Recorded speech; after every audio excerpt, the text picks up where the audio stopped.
Let's work on her left arm or left hand, and you notice that the hand is into the body. She's got her making a fist, and she's pushing it into her hip. So to me, this should be a little bit bigger here. So I'm going to make sure we leave a little bit. So if you look here on the rough out, you can see that there is a notch there that I left in the wood, and that identifies where where her shirt or her sleeve ends. It also identifies where the top of her wrist is. So if the notch is there, the angle of the wrist is going to be on an angle like yay. So that's the first thing I'm going to do, is I'm going to make my V-cut coming across like that. So that's step number one, just to get the orientation of the wrist.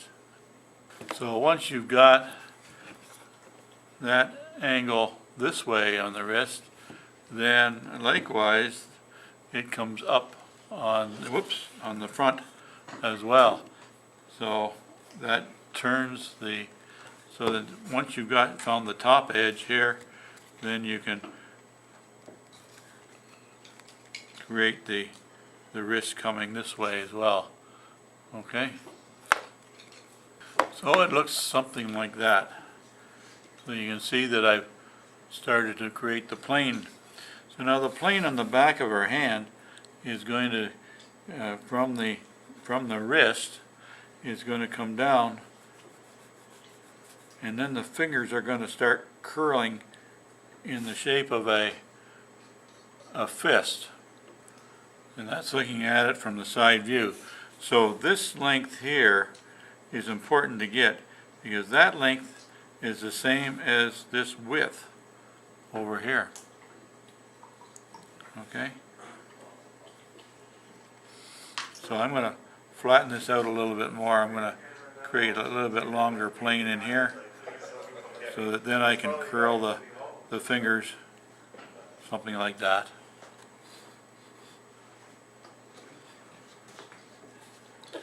I'll likely drop it into her hip a little bit more than that, but that kind of gives you the idea. So there's the shape of the hand in the proportions, and you can turn it and shape it however you want. So now we've got to tuck it in at the back here. This is the meaty part of her hand, so we got to make a notch in there, and then we've got to make a notch in there to complete the back of her hand. And you'll notice that I did not do anything with the arm, and that was on purpose. I get my hand, the hand is the feature, so now I can make the arm shape to meet the hand. And again, you can either have her with long sleeves, or you can give her some short sleeves up here. Depends on what you want to do. Okay, so let's make those two notches going straight in now, and you'll notice that in here, in the little crotch here, you're going to have to remove some material, so you may have to start working a little bit on the inside of her wrist here, and if it's going to be a forearm with no blouse on it or anything on it, then you just have to address that. So maybe a little bit more on the inside has to come off in order to get that inside wrist. Okay, so there it is. The hand is shaped all the way around, and even hollowed out in the bit of the back, so that the back starts to curve around the same as the other side. Now we can start working on the arm. There's a lot of arm there, so it can be shaped. Now the elbow can be pointed more to the back or straight out, however you wish. It looks to me like in this particular case that I'm going to take a lot more off the front of the arm than the back, and then of course you're going to get the muscle in here.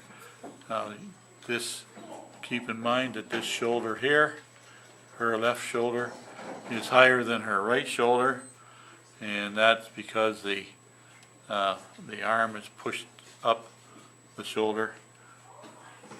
The arm is pushed up the shoulder so that this is a little bit higher than the other. It could be the same level, but your call. Okay?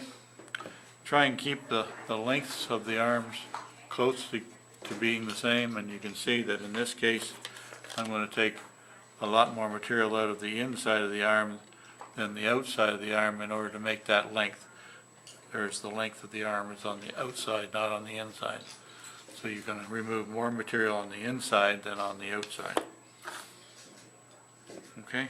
So there I have my, her left arm roughed out. Quite a bit of material has been removed.